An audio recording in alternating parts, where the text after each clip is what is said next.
हमारे YouTube channel में आप सभी मित्रों का बहुत बहुत स्वागत है।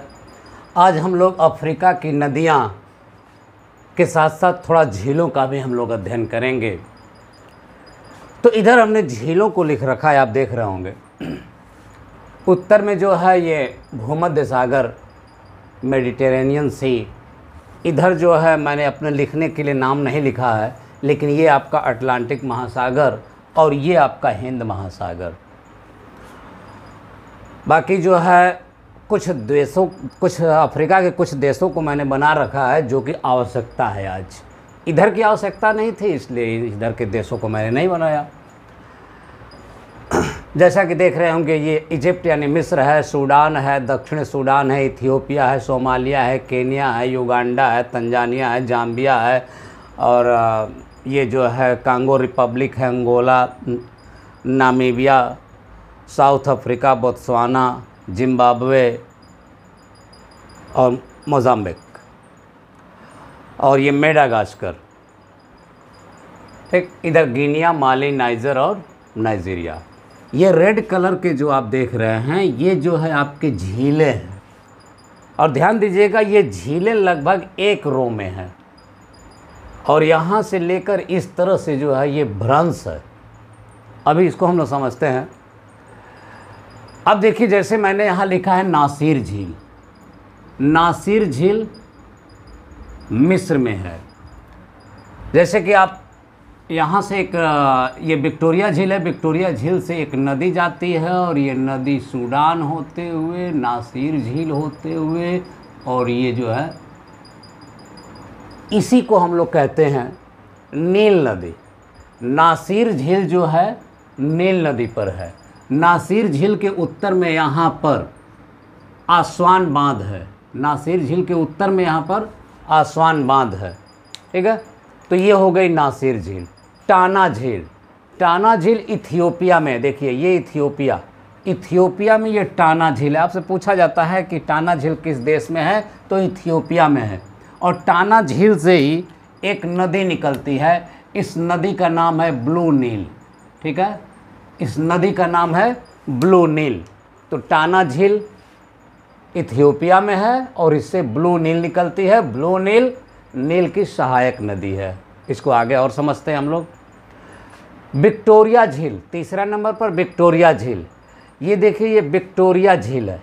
विक्टोरिया झील जो है, आप ध्यान दीजिए, विक्टोरिया झील इधर से केन्या और यहाँ ये जो है युगांडा, और इधर से ये तंजानिया।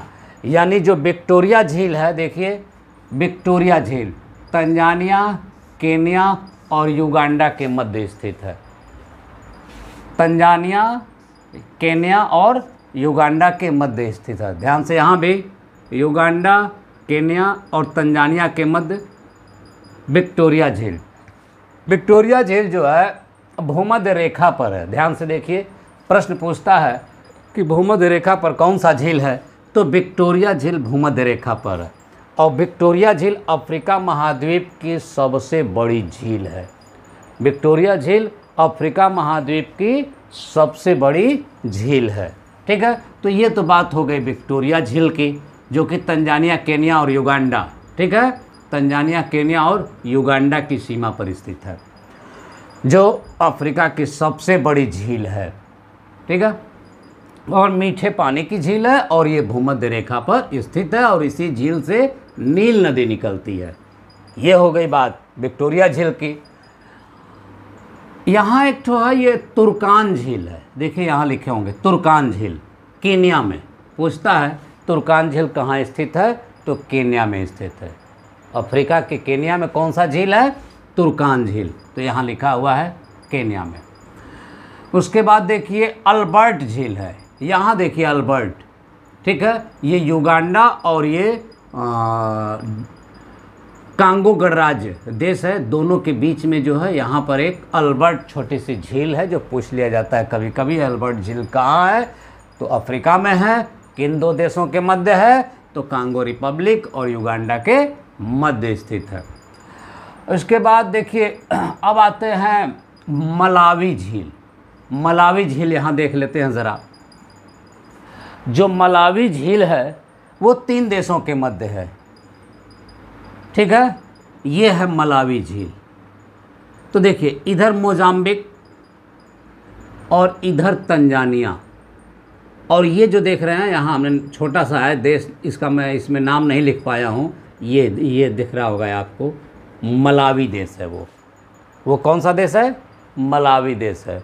मलावी झील के पैरेलल ही मलावी देश है, मतलब मलावी, तंजानिया और मोजाम्बिक के मध्य जो है मलावी झील है। यहाँ लिखा भी है तंजानिया, मोजाम्बिक और मलावी के मध्य स्थित है। उसके बाद यहाँ पर ये जो है आपका टंगानिका झील, ध्यान दीजिए, टंगानिका झील। टंगानिका झील 3 देशों के मध्य है। टंगानिका झील 3 या 4 देशों के मध्य है। टंगानिका 4 देशों के मध्य है। यहाँ देखिए बुरुंडी, तंजानिया, कांगो गणराज्य और जाम्बिया। यहाँ देखिए बुरुंडी एक तो छोटा सा देश है, ठीक। टंगानिका झील के उत्तर में देखिए बुरुंडी एक छोटा सा देश है, उसके इधर तंजानिया है, इधर जो है कांगो गणराज्य है, और ये जो देख रहे हैं जाम्बिया, जाम्बिया की सीमा भी इससे लगती है। ये जाम्बिया है ना, ये जाम्बिया की सीमा भी लगती है। मतलब ये कि टंगानिका झील, बुरुंडी छोटा सा देश बुरुंडी, ये तंजानिया, ये जाम्बिया और कांगो गणराज्य के मध्य स्थित है। टंगानिका झील की विशेषता है विश्व की सबसे लंबी झील है। इसकी लंबाई कुल लगभग 660 किलोमीटर, और विश्व की दूसरी गहरी झील है। कौन?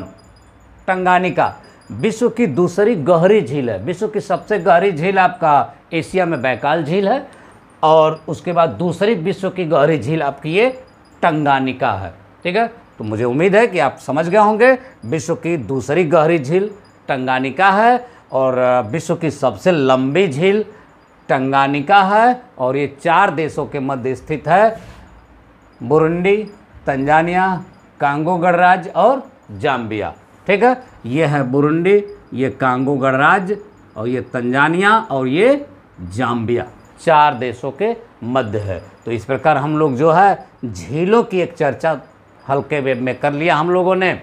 और आप ध्यान दीजिए कि यहाँ से ले करके और इस तरह से ये जो आपकी नील नदी जा रही है ये भ्रंश घाटी है, ठीक।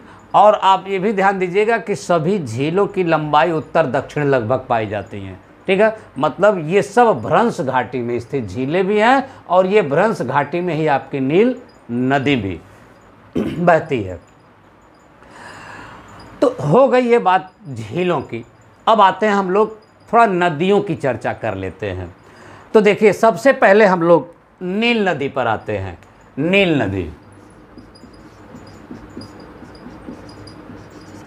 नील नदी, नील नदी का उद्गम जो है, देखिए ये विक्टोरिया झील है, ये नील नदी जा रही है। नील नदी का उद्गम विक्टोरिया झील से होता है। कहाँ से होता है? विक्टोरिया झील से होता है। नील नदी का उद्गम विक्टोरिया झील से होता है। उसके बाद इसमें एक चीज़ ध्यान देने लायक है, ये जो है नील नदी जब विक्टोरिया झील से निकलती है तो इसको श्वेत नील कहते हैं। कौन सी नील? श्वेत नील। नील नदी विक्टोरिया से निकलती है तो इसको श्वेत नील कहते हैं। और जब ये आगे जाती है तो इसमें इथियोपिया के टाना झील से एक ब्लू नील निकलती है। ये कौन सी नील है? ये ब्लू नील, ठीक है। टाना झील से ब्लू नील निकलती है, ब्लू नील निकलती है। कहाँ से? टाना झील से, ठीक है। तो श्वेत नील और ब्लू नील दोनों आकर के जो है सूडान की राजधानी, यहाँ सूडान की, ये सूडान है, सूडान की राजधानी यहाँ खार्तूम है। क्या है? खार्तूम। सूडान की राजधानी खार्तूम में दोनों मिल जाती है। सूडान की राजधानी खार्तूम में दोनों मिल जाती हैं। देखिए ये विक्टोरिया झील से श्वेत नील नाम से निकलती है नील नदी, श्वेत नील, ठीक। और उसके बाद यहाँ से जो है इथियोपिया से इथियोपिया के टाना झील से ब्लू नील निकलती है।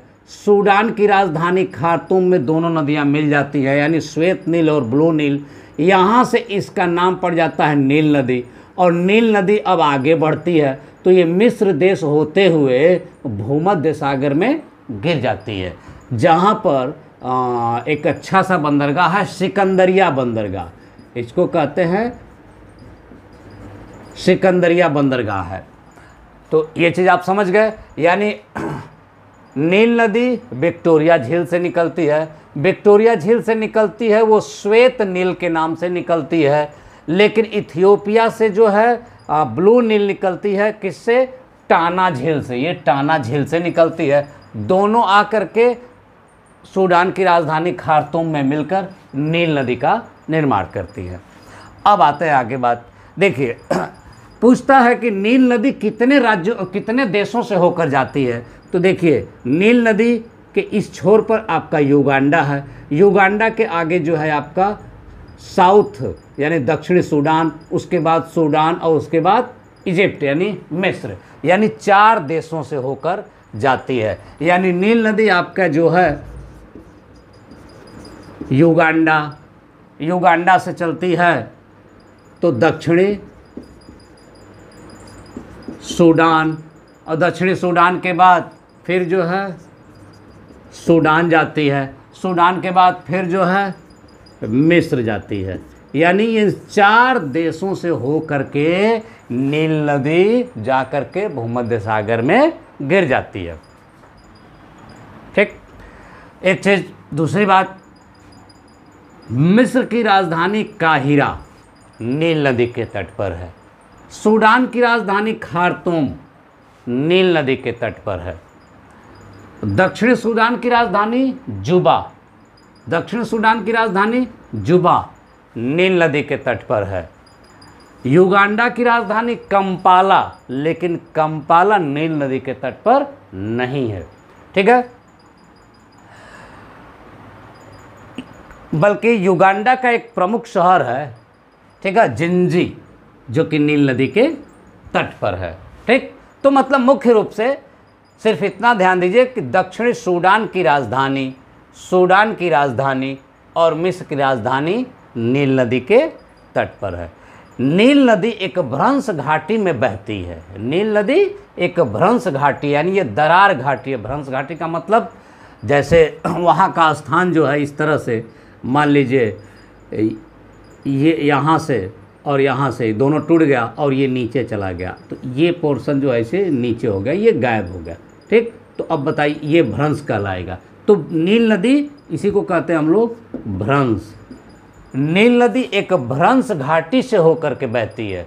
और दूसरी बात, नील नदी विश्व की सबसे लंबी नदी है। नील नदी विश्व की सबसे लंबी नदी है और इसकी कुल लंबाई कितनी है? 6690 किलोमीटर। ठीक है, इसको फिर रिकॉल कर लेते हैं हम लोग।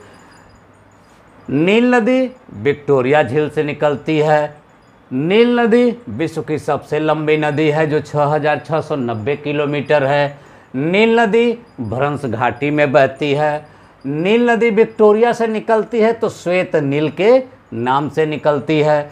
जब युगांडा दक्षिणी सूडान होते हुए सूडान में जाती है तो सूडान की राजधानी खार्तूम में इथियोपिया के टाना झील से ब्लू नील आती है और दोनों नदियां यहाँ मिल करके नील नदी का निर्माण करती हैं। नील नदी जब आगे बढ़ती है तो यहाँ पर जो है एक नील नदी पर ही आसवान बांध बनाया गया है। कौन सा बांध?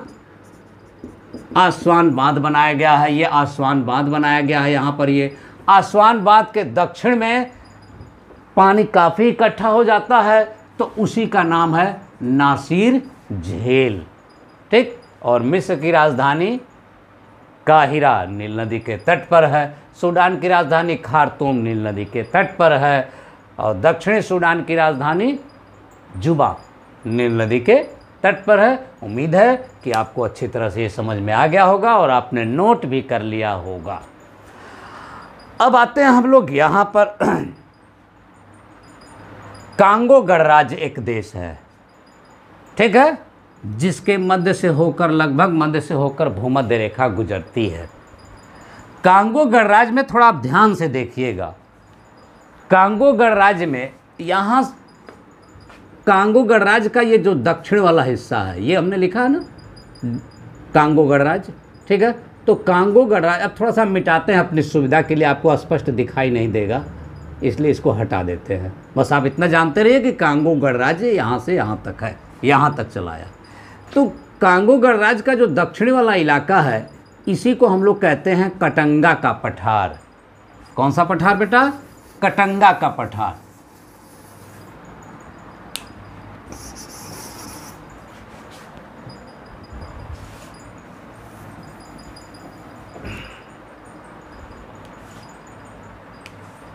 कांगो नदी, इसी को हम लोग जायरे नदी भी कहते हैं, ठीक है। कांगो को ही जायरे नदी भी कहते हैं। क्या? जायरे नदी। कांगो को जायरे नदी भी कहते हैं। कांगो कहाँ से निकलती है? कटंगा पठार से निकलती है। कहाँ से निकलती है? कटंगा पठार से निकलती है। कांगो की विशेषता है कि विश्व की सबसे गहरी नदी है। कांगो की विशेषता है विश्व की सबसे गहरी नदी है, ठीक। और उसके बाद कांगो जो है भूमध्य रेखा को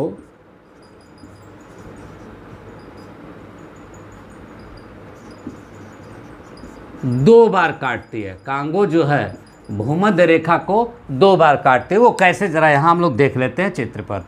ये मान लीजिए कटंगा का पठार है, कांगो गणराज्य के दक्षिण में। कटंगा पठार से एक नदी निकलती है, उत्तर दिशा में जाती है और फिर वो दक्षिण मुड़ जाती है, ठीक है। और इस तरह से ये नदी आकर के अटलांटिक महासागर में डेल्टा बनाकर गिर जाती है। देखिए ध्यान से, कटंगा पठार से कांगो नदी निकलती है, उत्तर दिशा में जाती है और फिर जो है दक्षिण मुड़ करके आती है और यहाँ पर अटलांटिक महासागर में गिर जाती है। ध्यान से देखिए, ये जो आपकी भूमध्य रेखा को है, एक बार यहाँ नदी काट रही है और फिर लौट के आ रही है तो दोबारा यहाँ काटती है, यानी कांगो नदी भूमध्य रेखा को दो बार काटती है। दूसरी बात, ये कांगो नदी जैसे जैसे अपना बहाव क्षेत्र में जा रही है, देखिए उसी तरह से जो है ये कांगो गणराज्य देश का मैप भी बना हुआ है, ठीक है। उतना ही नदी के मुहाना जितना है चौड़ा, उतना ही जो है इस देश की चौड़ाई यहाँ पर जो है ये अटलांटिक महासागर के तट पर है कांगो गणराज्य की, ठीक। तो कांगो नदी जायरे कटंगा पठार से निकलती है, यह भूमध्य रेखा को दो बार काटती है, यह विश्व की सबसे गहरी नदी है और इसी को हम लोग जायरे नदी भी कहते हैं। मेरे ख्याल से आपने नोट कर लिया होगा। अब हम लोग आगे चलते हैं। और हाँ, नील नदी के बाद अफ्रीका की दूसरी बड़ी नदी है कांगो, ठीक। इसको भी आप नोट कर लीजिएगा। नील नदी के बाद अफ्रीका की दूसरी बड़ी नदी है कांगो, ठीक है। इसको आपने अच्छे से नोट कर लिया होगा। अब आते हैं यहाँ, थोड़ा सा देख लेते हैं बेटा। ये देखिए, हमने बस काम भर के देशों का नाम मैंने यहाँ लिखा है। यहाँ लिखा है गिनिया, मतलब गिनी, माली, नाइजर देश और नाइजीरिया देश। गिनिया, माली, नाइजर और नाइजीरिया। एक नाइजर नदी है जो अफ्रीका की तीसरी सबसे बड़ी लंबी नदी है, तो उसको भी देख लेते हैं।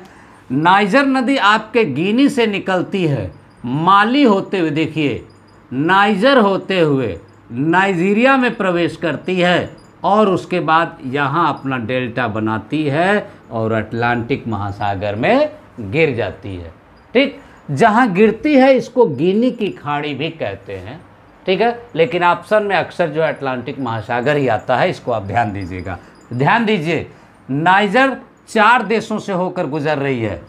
पहला गिनी, दूसरा माली, तीसरा नाइजर, चौथा नाइजीरिया,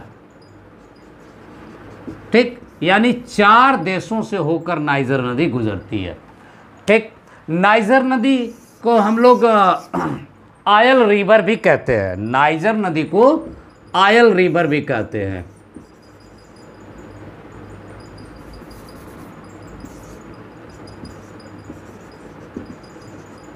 आयल रिवर भी कहते हैं। आपसे प्रश्न पूछा जाता है कि वो कौन सी नदी है जिसको आयल रिवर कहते हैं, तो नाइजर नदी को आयल रिवर भी कहते हैं।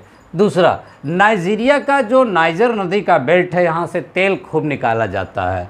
ठीक है, नाइजीरिया से जो है तेल खूब निकाला जाता है। तो नाइजीरिया में एक शहर है, ठीक है, उसका नाम है इबादान। ठीक जो है, देखिए नाइजीरिया की नदी है, इसी के बगल में यहाँ पर इबादान। ठीक है, इबादान एक शहर है जहाँ पर जो है आयल रिफाइनरी है। जो अच्छा, इबादान से तेल भी निकाला जाता है, इबादान से तेल भी निकाला जाता है, अब प्लस इबादान जो है आयल रिफाइनरी है। और बता दें, जैसे हम लोग के भारत में मुंबई बहुत फेमस शहर है बड़े शहरों में, वैसे ही नाइजीरिया का इबादान जो शहर है वो काफ़ी फेमस शहर है। ठीक है, तो इसको आप ध्यान दीजिएगा। दूसरी बात, एक चीज़ और नाइजीरिया से पूछा जाता है, नाइजीरिया पर नाइजर में एक बांध बनाया गया जिसको हम लोग कैंजी बांध कहते हैं। कैंजी, ये कई बार पूछा गया है। ठीक है, कि कैंजी बांध किस नदी पर है, तो कैंजी बांध नाइजर नदी पर है। इस बार एक बार और इसको रिकॉल कर लेते हैं। नाइजर नदी गिनी से निकलती है, माली होते हुए, नाइजीरिया होते हुए, नाइजर होते हुए, नाइजीरिया होते हुए अटलांटिक महासागर यानी कि गिनी की खाड़ी में गिर जाती है। इसी नदी पर कैंजी बांध नाइजीरिया में बनाया गया है। दूसरा, इस नदी को आयल रिवर भी कहते हैं। ठीक है बेटा, और इसके अलावा इसी नदी क्षेत्र में ही जो है एक इबादान बहुत फेमस नाइजीरिया का शहर है जहाँ पर आयल रिफाइनरी है और वहाँ से तेल भी निकाला जाता है। ठीक, तो ये हो गया। मेरे ख्याल से नाइजर नदी की विशेषताएं काफ़ी, इतना आपके लिए बहुत काफ़ी हैं। अब आते हैं हम लोग, ऑरेंज नदी है, एक ऑरेंज नदी। ठीक है, एक यहाँ साउथ अफ्रीका, यहाँ से देखिए इस तरह से, ये साउथ अफ्रीका है। ठीक है, साउथ अफ्रीका में यहाँ एक देश है जिसको हम लोग कहते हैं लेसेथो। लेसेथो,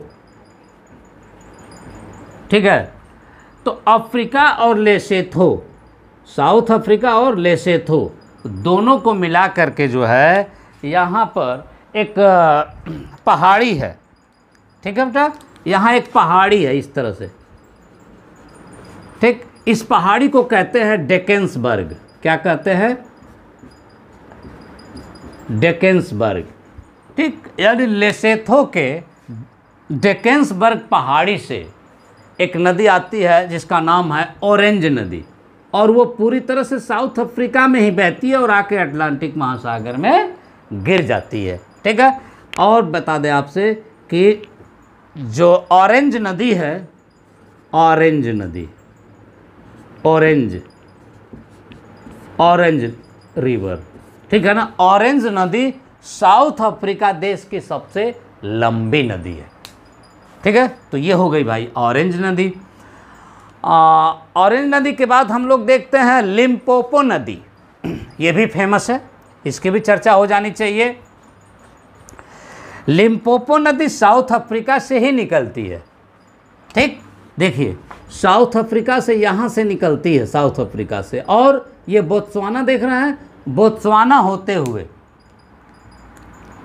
बोत्सवाना और साउथ अफ्रीका की सीमा बनाती है। उसके बाद जिम्बाब्वे और साउथ अफ्रीका की सीमा बनाती है, और मोजाम्बिक में जा कर के घूम करके इस तरह से वो गिर जाती है। कहाँ? हिंद महासागर में। ठीक है, अब देखिए ये जो देख रहे होंगे आप, ये मकर रेखा है। तो नदी जब इस तरह से जा रही है तो फिर इस तरह से नीचे आ रही है, तो मकर रेखा को 2 बार काटती है। लिम्पोपो जो है मकर रेखा को 2 बार काटती है। ठीक है, फिर से समझ लीजिए, साउथ अफ्रीका से निकलती है, बोत्सवाना और साउथ अफ्रीका का बॉर्डर बनाती है, फिर जिम्बाब्वे और साउथ अफ्रीका का बॉर्डर बनाती है, और मोजाम्बिक में जा कर के वो दक्षिण मुड़ जाती है, और दक्षिण मुड़ करके हिंद महासागर में गिर जाती है। यह जो है मकर रेखा को 2 बार काटती है। तो याद कीजिए, कांगो नदी भूमध्य रेखा को 2 बार काटती है, लिम्पोपो नदी यहाँ मकर रेखा को 2 बार काटती है, और एक भारत में है माही नदी कर्क रेखा को 2 बार काटती है। ठीक, उसे आप भारत के भूगोल की नदियों में आप अच्छे से पढ़ लीजिएगा जाकर, उसमें मैंने बताया है। ठीक, तो ये तीनों नदियाँ आप जान गए, तीनों नदियाँ मुख्य हैं। क्यों? कोई भूमध्य रेखा को काटती है, तो कोई मकर रेखा को, तो कोई कर्क रेखा को। तो यहाँ पर ये लिम्पोपो नाम मैं लिख दूँ, लिम्पोपो, ये जो है आप मकर रेखा को 2 बार काटती है। तो हम लोगों ने इसकी भी चर्चा कर ली। अब हम लोग जो है जाम्बेजी नदी देखते हैं। तो जाम्बेजी नदी जो है पश्चिमी जाम्बिया से निकलती है। जाम्बेजी नदी पश्चिमी जाम्बिया से निकलती है और जिम्बाब्वे और मोजाम्बिक होते हुए, देखिए यहाँ ध्यान से देखिए, ये आपका जाम्बिया है। ठीक, ये आपका जिम्बाब्वे और ये बोत्सवाना। तो बोत्सवाना से यहाँ मतलब नहीं है, जाम्बिया और बोत्सवाना और ये मोजाम्बिक, यही है ना। तो अब देखिए यहाँ से जो है एक नदी निकलती है जाम्बिया से।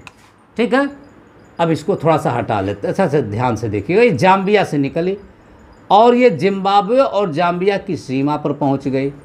ठीक है, दोनों की सीमा बना रही है। चल नहीं रहा ये,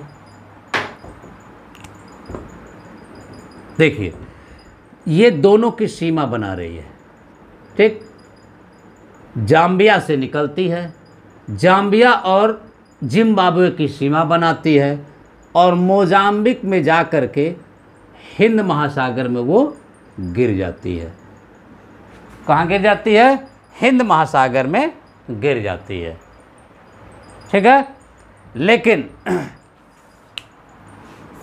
इस नदी की एक विशेषता है, जाम्बेजी नदी की एक विशेषता है। ये तो जाम्बेजी आपने देखा ना, जाम्बिया से निकलती है, जाम्बिया और जिम्बाब्वे की सीमा बनाते हुए मोजाम्बिक में जा कर के हिंद महासागर में गिर जाती है। ठीक है ना। इस पर एक विक्टोरिया जलप्रपात है, ये पूछा जाता है आपसे, इसको हमेशा याद रखिएगा। विक्टोरिया जलप्रपात, भाई यहाँ विक्टोरिया झील भी है, ठीक है ना, लेकिन विक्टोरिया यहाँ जलप्रपात की बात हो रही है। तो पूछा जाता है कि विक्टोरिया जलप्रपात किस नदी पर है? तो विक्टोरिया जलप्रपात जाम्बेजी नदी पर है। ठीक है, और एक चीज़ और, जाम्बेजी नदी की एक और विशेषता पूछा जाता है कि करीबा बांध किस नदी पर है?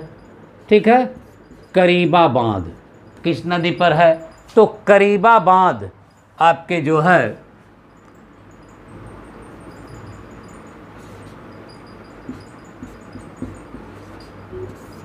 करीबा बांध आपके जाम्बेजी नदी पर है। जाम्बेजी नदी की दो विशेषताएं जो पूछी जाती हैं, एक विक्टोरिया जलप्रपात किस नदी पर है? तो जाम्बेजी नदी पर है। करीबा बांध किस नदी पर पाया जाता है? तो वो जाम्बेजी नदी पर है। करीबा बांध बना करके बिजली का उत्पादन बहुत ज़्यादा यहाँ किया जाता है, इसीलिए काफ़ी फेमस है। तो अफ्रीका में 3 बांध अक्सर पूछ लिए जाते हैं। एक आसवान बांध जो नील नदी पर है मिस्र में, और इसके बाद एक कैंजी बांध, अभी मैंने बताया ना, नाइजर नदी पर नाइजीरिया में कैंजी बांध, और जाम्बेजी नदी पर करीबा बांध। ठीक है, तो ये अब जो है आज नदियां जो है हम लोगों ने लगभग समाप्त कर लिया। यहाँ से ये नील नदी है, नील नदी में आकर ये ब्लू नील मिल जाती है खार्तूम में।